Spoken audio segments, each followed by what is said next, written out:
जय श्री राम दोस्तों, मेरे पास है सुपर स्प्लेंडर ओल्ड मॉडल।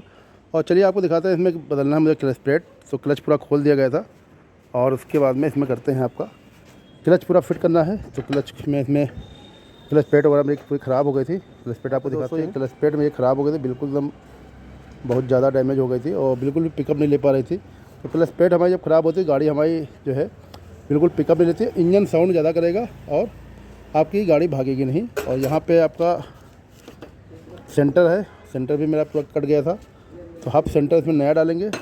और ये पूरा क्लच की बढ़िया सफाई कर दिया गया था। और चलिए इसको असम्बल करते हैं और वीडियो का आनंद लीजिए और स्टेप बाय स्टेप हर चीज़ को फिट करते हैं और कैसे पूरा क्लच फिट किया जाता है। आप लोग देखिए और वीडियो को एंजॉय करिए।